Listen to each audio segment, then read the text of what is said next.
Bom dia, boa tarde ou boa noite, sejam bem-vindos a mais um vídeo do canal. Eu sou o Cleiton Mo e hoje eu vou trazer um conto de uma mitologia que eu nunca fiz, eu acho que um vídeo inteiro dela. Eu só fiz citar em alguns outros vídeos aqui do canal. É um conto da mitologia árabe, tá? É um pouco diferente aí do normal, mas vamos lá.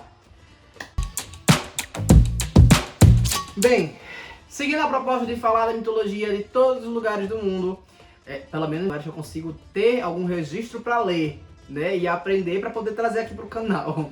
Eu decidi finalmente trazer uma árabe. Eu já citei algumas coisas aqui no canal sobre a mitologia árabe, como em vídeos de Pokémon que eu falo que os jeans, né, eles têm origem na Arábia, né, que eu já falei de alguns Pokémon que foram baseados em jeans, ou gênios, no caso da lâmpada, questão da mitologia árabe. Eu já falei também sobre o pássaro Roc, Roc, que eu também falei de Pokémon que foram inspirados, aves, entre outras coisas, e animais que existem, né? Mitos, foram animais, lendas inspiradas em animais reais, né? Roc, que faz parte também dos cultos árabes, né? Eu já citei algumas vezes, não muitas vezes, mas já citei algumas vezes, mas integralmente um conto da mitologia árabe vai ser a primeira vez que eu vou trazer, pelo menos que eu me recorde, né? E aí eu vou trazer um conto dentro do conto de Mil e Uma Noites, né? Eu não vou falar agora sobre Sherazade, né? Mas é sobre um dos contos que teoricamente estão dentro das Mil e Uma Noites que ela ficou contando histórias para o sultão, né? E esse conto é chamado de O Filho do Rei, tá? Fala-se que num lugar, num reino lá na Arábia, houve um filho de um rei que era muito desenrolado. Ele tinha muitas habilidades e por isso o pai dele percebeu, ele incentivou a criança a aprender várias coisas. Então ele aprendeu tudo sobre a religião, costumes, cultura, a escrita. Ele se tornou um dos melhores escribas, vamos dizer assim, da região. Ele aprendeu o alfabeto, ele aprendeu o árabe antigo, ele aprendeu de tudo que ele podia aprender ali dentro, mas ele nunca estava satisfeito. Só que sem perceber, a fama dele cresceu demais e um belo dia ele foi convocado por um sultão da Índia para comparecer lá, porque ele queria ver a possibilidade de selar o matrimônio entre ele e a filha dele. Por causa disso, o pai dele ficou feliz da vida. Uma observação aqui, a maior parte das pessoas aqui nessa história não tem nome, tá? Ou pelo menos o nome não foi registrado ou se perdeu com o tempo, mas enfim. E aí o príncipe gostou da ideia e foi até lá. Fez uma comitiva, se preparou e fez a caminhada. Só que no meio do caminho eles foram abordados por assaltantes que não estavam nem aí se eles eram príncipes, se eles não eram, quem era o rei, quem era o sultão, quem era o quê. Eles não estavam nem aí. Tadinha, que barra! E eles realmente atacaram a comitiva do príncipe e o príncipe conseguiu fugir do furdunço todo. A maior parte ali foi... Mas ele conseguiu fugir com um cavalo que ele pegou lá deles, que estava lá na comitiva dele, só que o cavalo estava ferido fatalmente. E aí pouco tempo depois o cavalo caiu e veio a... também. O príncipe se viu todo perdido e saiu caminhando no meio do deserto, no nada. É só andando, tentando sobreviver. Ele conseguiu achar a caverna e passou um tempão nessa agonia, até que chegou num vilarejo e foi pedir informação a um alfaiate. Esse alfaiate, ele foi super sincero com esse alfaiate. O alfaiate disse a ele que ele não poderia divulgar a identidade dele no lugar, porque o sultão daquele lugar era inimigo do sultão pai dele. E aí, por causa disso, seria complicado. Como eles não tinham recursos financeiros para fazer ele voltar, ele sugeriu que o príncipe trabalhasse. Só que o príncipe era versado só no intelectual. No físico não era muita coisa. Entretanto, o alfaiate falou que o príncipe ele tinha vitalidade e força. Então provavelmente o príncipe sabia algumas artes marciais, alguma coisa aí, e usou a força para a palmeira, na parte lá da vegetação, para retirar e vender na cidade.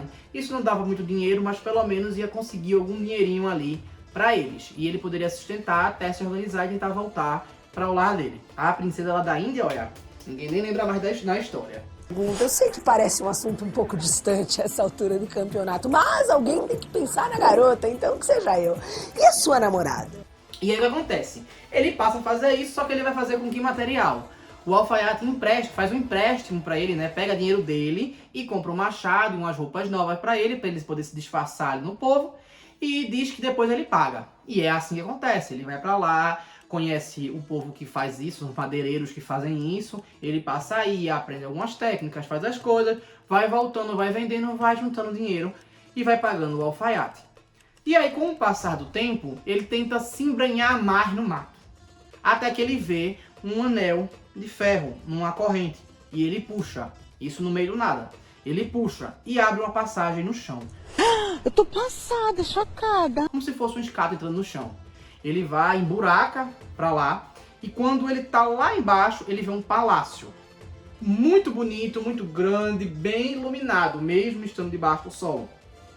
E ele fica embasbacado com aquilo. Ele entra e vê uma princesa belíssima, que está meio que fica encantada com ele, por vários motivos. E ela explica dizendo que ela está aprisionada há 25 anos. Eu não ouvi o que eu ouvi?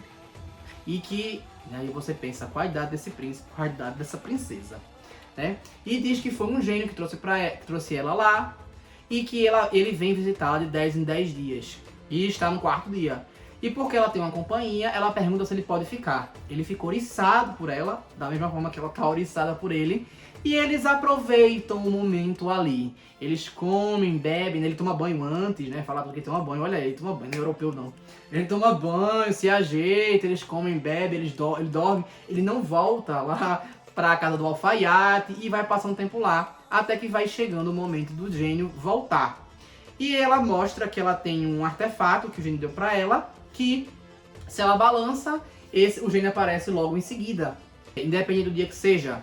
Caso ela precise de alguma coisa do tipo. E aí o cara pega e diz, esse gênio é nada, tu devia sair daqui comigo. Ela, não adianta, ele vai atrás de mim, assim assado, porque eu sou uma princesa da ilha de não sei das quantas, no lugar de tal, que o gênio foi e jogou uma maldição.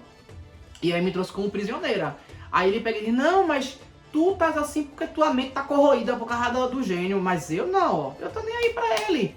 E aí ele já estava meio bêbado, ele quebra o objeto. O palácio começa a tremer e o gênio aparece. Quer dizer, a casa começa a tremer, né? E aí ele fica meio assustado com aquilo, de um jeito que a princesa diz, vai embora que o gênio vai aparecer, corre, sai daqui logo. E aí ele sai. Quando ele sai, ele escuta o gênio bater a porta e entrar, reclamando com a princesa. Só que tem um problema, ele esquece o machado e a corda dele lá. E ele volta para o alfaiate. Quando chega no alfaiate, ele não conta a história direito. Ele fica muito pensativo porque abandonou a princesa e ouviu os gritos dela, das reclamações do gênio, porque ele suspeitou de alguma coisa. E ele vai e se esconde no alfaiate e fica pensativo com aquilo. Quando ele pensa que não, o alfaiate chega e vai conversar com ele. Olha, tem uma pessoa aqui na porta falando que trouxe teu machado e tu acorda.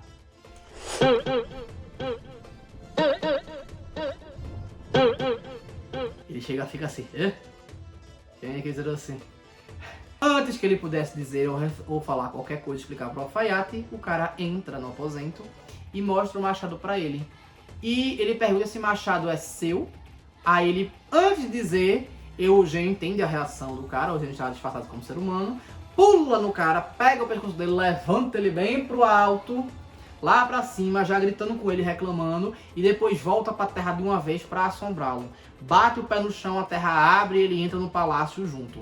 E ele esfrega na cara da princesa, perguntando se esse era imprestável, que tinha estado presente lá e que tinha traído ele, né, com a pessoa que tinha traído. E a princesa já no chão, toda fraca, toda sem coragem. Essa parte eu não sei como é que eu vou contar, mas tá. A princesa no chão, sem coragem, diz, eu não conheço, nunca vi esse homem na vida. Aí ele, tá certo, então pega esse machado aqui e degola ele. Do quê? Que aí você vai provar que não conhece ele. E ela, por que eu faria isso com uma pessoa inocente? Além do mais, eu não tenho nem força pra me levantar. Aí ele pega, olha pra cara do príncipe e diz, e tu conhece ela? Aí ele pensa, eu não vou fazer a falar a verdade, eu vou mentir como ela fez pra proteger ela. Aí ele diz, nunca vi. Aí ele, pronto, tu tá com força. Degola, pega aí, degola. E ele vai e pega o machado aí e faz o serviço. Aí ele pega e diz, pega o machado, vai chegando perto da princesa, olha, joga o machado longe e faz, eu não tenho coragem. Ela é tão bonita mesmo nesse estado, eu não consigo fazer isso. Ela não tem culpa de nada, ela é inocente, eu não conheço ela. Aí o gênio faz, vocês me pegaram, viu? Vocês estão conseguindo mentir de um jeito que eu não estou conseguindo provar a verdade.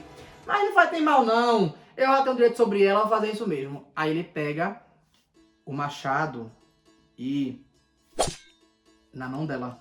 E ela fica sangrando. O príncipe fica horrorizado. Não é pra menos, ela já tinha apanhado.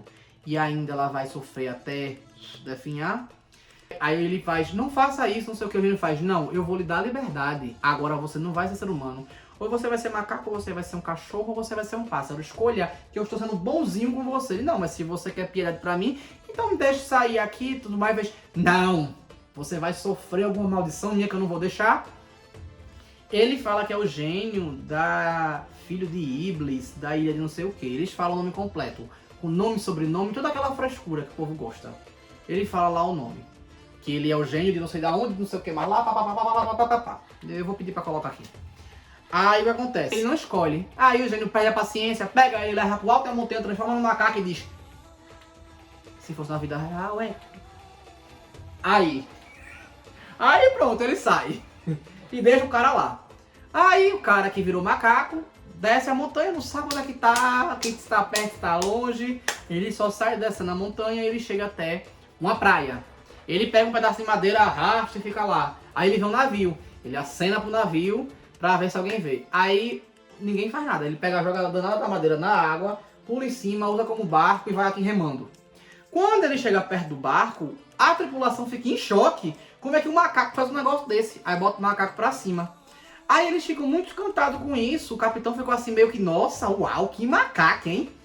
Só que acontece, a tripulação começa a pensar, ei, vai ser mais comida, a gente vai gastar comida, a gente vai passar fome. Aí o macaco vai, se ajoelha, olha chorando pro capitão, pedindo piedade. Aí o capitão deixa.